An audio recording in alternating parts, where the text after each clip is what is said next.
کوئی معنی نہیں رکھتی۔ جب لوگ صرف لاجک پر بات کرتے ہیں اور اسی پر فوکس رکھتے ہیں اور فیلنگز کو اگنور کر دیتے ہیں تو دوسرے بندے کو لگتا ہے کہ اس کی کہی بات یا جذبات امپورٹنٹ ہی نہیں، اور اس کے نتیجے میں ہمارے درمیان مس انڈرسٹینڈنگز پیدا ہو جاتی ہیں اور ہم ان کا ٹرسٹ لوز کر دیتے ہیں۔ اس سے بیٹر یہ ہے کہ پہلے فیلنگز کو سمجھو، اکنالج کرو، ٹھیک ہے؟ اس کے بعد جو ہے ایسے جملوں سے سٹارٹ کرو جیسے میں سمجھ سکتا ہوں کہ آپ اپسیٹ ہیں، ایسے جملے یوز کرو، پھر سولوشن کو ڈسکس کرو۔ اس کے بعد دیکھو ایک بات اور، آواز بلند کرنے سے کچھ نہیں بنتا۔ اگر رشتہ بچانا ہو تو نرم لہجہ سیکھنا پڑتا ہے، ٹھیک ہے نا؟ غصہ، ہائی ٹون یا روڈ ورڈز سے بات کرنا کانفلکٹ کو اور بھڑکا دیتا ہے، نہ کہ سالو کرے گا۔ اس کے نتیجے میں یہ ہوگا کہ دوسرا پرسن ڈیفینسو ہو جاتا ہے اور کمپرومائز کا تو پھر چانس ہی ختم۔ اور دیکھو کانفلکٹ کا حل تبھی ہوتا ہے جب دونوں طرف کی سنوائی ہو۔ جب ایک بندہ خود ہی فیصلہ کر لیتا ہے بنا دوسرے کے اوپینین کے تو فیئرنس ختم ہو جاتی ہے اور ناراضگی پیدا ہو جاتی ہے۔ اس کے نتیجے میں ہوتا یہ ہے کہ دوسرے لوگ اپنے آپ کو اگنور محسوس کرتے ہیں اور پرابلمس واپس اٹھ جاتی ہیں۔ اس کا بیٹر وے یہ ہوگا کہ دیکھو سب سے پہلے تو کمیونیکیشن کو جو ہے وہ کاملی اور رسپیکٹفلی جو ہے وہ رکھو، اپنی ٹون کو، ٹھیک ہے؟ دیکھو ایگریشن سے زیادہ اسرٹیونیس کام کرتی ہے۔ دونوں سائڈس کی سجیشنز لو اور مل کر ایگریبل سولوشنز نکالو۔ اب ہم بات کریں گے کانفلکٹ ریزولوشن اتنا امپورٹنٹ کیوں سمجھا جاتا ہے۔ دیکھو کانفلکٹ ریزولوشن امپورٹنٹ اس لیے ہے کیونکہ ہر انسان کی، چاہے وہ کوئی گروپ ہو، کوئی اسکول یا آرگنائزیشن، دیکھو ہر انسان کی الگ سوچ، ویلیو اور انٹرسٹ ہوتے ہیں۔ اگر کانفلکٹ کو صحیح طرح سے ہینڈل کیا جائے تو وہ نیگیٹیوٹی نہیں بلکہ امپروومنٹ کا ذریعہ بن سکتا ہے۔ دیکھو جب کانفلکٹس پیسفلی سالو ہوتے ہیں تو لوگ ایک دوسرے کو بہتر سمجھنے لگتے ہیں۔ اس کے نتیجے میں ٹرسٹ بڑھتا ہے، رسپیکٹ اور کوآپریشن بڑھتا ہے، اور اس کے علاوہ کانفلکٹ ریزالو ہونے کے بعد اننیسیسری آرگیومنٹس میں ٹائم اور انرجی ویسٹ نہیں ہوتی۔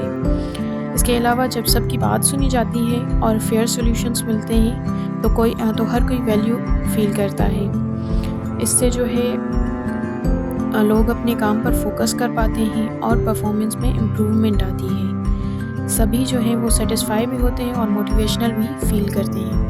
چلو اب تمہیں کانفلکٹ ریزولوشنز کی ٹیکنیکس اور اسٹریٹجیز بتاتی ہوں۔ دیکھو کانفلکٹ ریزولوشنز کا مطلب مسئلوں کو سمجھداری سے سلجھانا، نہ کہ جیت ہار کی سوچ رکھنا۔ اس کے لیے کچھ پریکٹیکل ٹیکنیکس اور اسٹریٹجیز ہیں جو میں آپ کو اس ویڈیو میں بتاؤں گی، جو آپ کو پرسنل لائف ہو یا بزنس اور ٹیچنگ وغیرہ ہر جگہ ہی کام آئیں گی۔ دیکھو پہلے سمجھو پھر سمجھاؤ، دوسروں کی بات بیچ میں کاٹے بغیر دھیان سے سنو۔ پہلے سمجھنے کی کوشش کرو، جواب دینے کی نہیں۔ سمجھنے کے لیے سنو انہیں، جواب دینے کے لیے نہیں۔ دونوں پارٹیز کو پورا بولنے دو، بیچ میں انہیں انٹرپٹ مت کرو۔ ان کا پوائنٹ آف ویو اپنے ورڈز میں ریپیٹ کرو، جیسے کہ آپ یہ کہنا چاہ رہے ہیں یا آپ کا مطلب یہ ہے۔ اس طرح سے انہیں جو ہے وہ ان کے ورڈز کو ریپیٹ کرو اور کنفرم کرو کہ تم نے صحیح سمجھا یا نہیں۔ اس کے علاوہ ایموشنز جب کانفلکٹ میں ہائی ہو جائیں تو بات سلجھتی نہیں، الجھ جاتی ہے۔ تو جب بھی ایموشنز بیچ میں آ جائیں تو اس کانفلکٹ کو تھوڑی دیر کے لیے پاز کر دو۔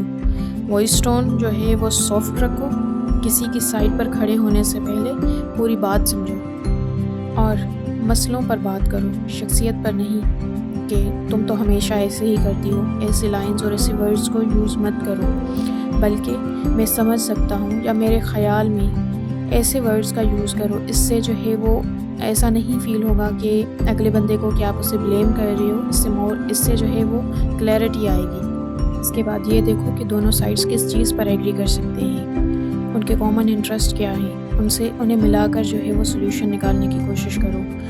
لوگوں کے سجیشنز لو اور جو ہے ون ٹو ون سولوشن ڈھونڈو، جہاں سب کو تھوڑا تھوڑا فائدہ ملے اور کوئی بھی ہار فیل نہ کرے۔ اور اگر غصہ یا ٹینشن زیادہ ہو جائے تو شارٹ بریک لو.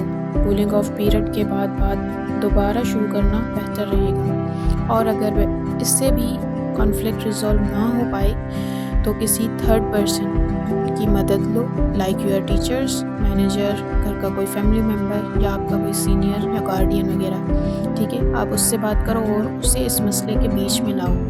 جو بھی کانفلکٹ آپ کے یا کسی کے بھی بیچ میں ہے تو انہیں چاہیے کہ وہ تھرڈ پرسن کی ہیلپ لیں. تو چلو اسے کیس اسٹڈی کے تھرو سمجھنے کی کوشش کرتے ہیں. سپوز ایک آفس ہے، وہاں 2 امپلائیز کے بیچ میں ٹینشن چل رہی ہے. دونوں کو ایک پروجیکٹ ملا ہے جس پر وہ کام کر رہے ہیں، لیکن ان کے ورکنگ سٹائلز اور آئیڈیاز الگ ہیں. ان دونوں میں سے ہر کوئی چاہتا ہے کہ ان کا آئیڈیا فالو کیا جائے. اس وجہ سے کچھ آرگیومنٹس اور بلیم گیم ان کے بیچ شروع ہو گئی. تو مینیجر کیا کرے گا؟ مینیجر دونوں کو ایک نیوٹرل میٹنگ میں بلائے گا. یہ میڈیٹیشن کہلاتی ہے. دونوں اپنی بات کاملی شیئر کریں گے. مینیجر ان کے بیچ ایک مڈل وے نکالے گا جہاں دونوں کے آئیڈیاز کا بیسٹ پارٹ کمبائن ہو جائے گا. ٹھیک ہے، یہ کمپرومائز ہے کہ کچھ کمپرومائز پہلا کرے گا اور کچھ دوسرا. تو یہ ان کے بیچ میں سولوشن نکلے گا.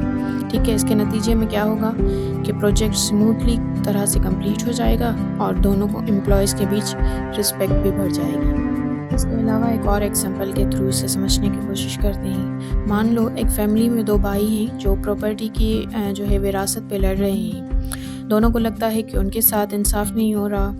بات اتنی بڑھ جاتی ہے کہ وہ ایک دوسرے سے بات تک بھی نہیں کرتے. تو فیملی کے جو بڑے ہوں گے انہیں جو ہے وہ ایک جگہ پہ بٹھائیں گے اور انکریج کریں گے کہ وہ اپنی فیلنگس جو ہیں وہ کلیئرلی شیئر کر سکیں. یہ اوپن کمیونیکیشن کہلائے گا. دیکھو، دونوں بھائی ایک دوسرے کی بات کو سمجھنے کی کوشش کریں گے، ان کی فیلنگس کو سمجھنے کی کوشش کریں گے. ٹھیک ہے، جب دونوں کو محسوس ہوگا کہ ان کی بات سمجھی گئی ہے تو وہ کاملی مل کے فیئر ڈیسیجن لیں گے. ٹھیک ہے، اس کے نتیجے میں فیملی میں پیس واپس آ جائے گا اور رشتہ اور ان کا مضبوط ہو جائے گا. دیکھو، کچھ اسٹیپس ہوتے ہیں کانفلکٹ ریزالو کرنے کے. سب سے پہلے یہ سمجھو کہ اصل کانفلکٹ کی وجہ کیا ہے. سرفیس لیول پر نہیں، روٹ کاز تک جاؤ. ٹھیک ہے، جب پرابلمس کلیئر ہوتی ہیں تبھی صحیح سلیوشنز ملتے ہیں. ہر پارٹی کا پوائنٹ آف ویو کاملی سنو، جج کیے بنا. سمجھنے کی کوشش کرو کہ ان کا کنسرن کیا ہے. اس سے ایمپتھی اور میوچل رسپیکٹ کریٹ ہوگی. اور اس کے بعد دونوں سائڈز مل کر سلیوشنز ڈسکس کریں جہاں سب کے انٹرسٹ بیلنسڈ ہوں. ٹھیک ہے، ون ٹو ون اپروچ رکھو جہاں کسی کو بھی ہارنے کا احساس نہ ہو. اس سے کیا ہوگا؟ اس سے لانگ ٹرم پیس اور کوآپریشن انشور ہوگی. اور میں آپ کے ساتھ اس کی 3 مین ٹیکنیکس کو جو ہے وہ ڈسکس کروں گی. دیکھو، سب سے پہلے اپنی بات کلیئرلی اور رسپیکٹفلی دوسروں کے سامنے رکھو. دوسروں کی بات دھیان سے سنو. مس انڈرسٹینڈنگس کو دور کرنے کے لیے دوسروں سے فیڈ بیک لو. اس کا نتیجہ یہ ہوگا کہ آپ کی سمجھ بڑھے گی اور آپ کی ایموشنل ٹینشن کم ہوگی. اور یہ ٹیکنیک افیکٹو کمیونیکیشن کہلاتی ہے. اس کے علاوہ دونوں پارٹیز مل کے مڈل گراؤنڈ ڈھونڈیں گی. مڈل گراؤنڈ کا مطلب نہ پوری بات میری نہ پوری بات آپ کی، بلکہ بیچ کا فیئر سولوشن جس میں کوئی بھی پوری طرح ہارا ہوا فیل نہ کرے. اس ٹیکنیک کو نیگوٹیشن کہتے ہیں. اور تیسرے نمبر پر جب کانفلکٹ زیادہ بڑھ جاتا ہے تو تھرڈ پرسن انوالو ہوتا ہے جو دونوں سائڈز کی بات سنتا ہے اور انہیں ایگریمنٹ تک لاتا ہے. یہ ٹیکنیک میڈیٹیشن کہلائے گی. لاسٹ میں ہم ڈسکس کریں گے اس کے کچھ پرو ایکٹیو اسٹیپس کی. اس میں لوگ دوسروں کی باتوں کو دھیان سے سننے کی کوشش کرتے ہیں اور انہیں انٹرپٹ نہیں کرتے. اس سے کیا ہوتا ہے کہ اس سے سمجھنے کا موقع ملتا ہے کہ ان کا کنسرن کیا ہے اور اس سے مس انڈرسٹینڈنگس دور ہوتی ہیں. اس سے رسپیکٹ بڑھتی ہے اور ان کا ٹرسٹ بلڈ ہوتا ہے. اس کے علاوہ اوپن ڈسکشن رکھی جاتی ہے جہاں ہر کوئی اپنی بات کاملی کہہ سکے. بلیم کرنے کے بجائے سولوشنز پہ فوکس کیا جاتا ہے. اس سے مس کمیونیکیشن دور ہوتی ہے اور کلیئرٹی آتی ہے. اس کے علاوہ ڈسکشن ایک طرف سے نہیں ہونا چاہیے. دونوں سائڈز مل کر سولوشن پلان کریں. کمپرومائز اور کوآپریشن سے بیلنسڈ رزلٹ ملتا ہے. اس سے ہر کوئی انکلوڈڈ اور مطمئن فیل کرتا ہے جس سے جو ہے وہ فیوچر کے کانفلکٹس سے بچا جا سکتا ہے. کانفلکٹ ہر فیملی، گروپ یا ورک پلیس کا نیچرل حصہ ہے، لیکن اسے ہینڈل کرنے کا طریقہ ہی انوائرمنٹ کو بناتا یا بگاڑتا ہے. افیکٹو کانفلکٹ ریزولوشن سے مس انڈرسٹینڈنگس دور ہوتی ہیں، ریلیشن شپس مضبوط ہوتے ہیں اور ٹیم ورک بھی امپروو ہوتا ہے۔ جب ہم پرو ایکٹیولی سنتے ہیں، کھلے طور پر ڈسکس کرتے ہیں اور مل کر سلیوشنس نکالتے ہیں تو ڈفرینسز ایک اسٹرینتھ بن جاتے ہیں۔ ویڈیو بہت لمبی ہو گئی ہے، اس لیے لاسٹ میں صرف میں اتنا ہی کہوں گی۔ A healthy approach towards conflict not only maintains peace but also leads to growth, cooperation and long-term success. Thank you so much for watching. ایسی ہی انفارمیٹیو ویڈیوز کے لیے میرے چینل کو سبسکرائب کر دیں۔ Thank you so much for watching.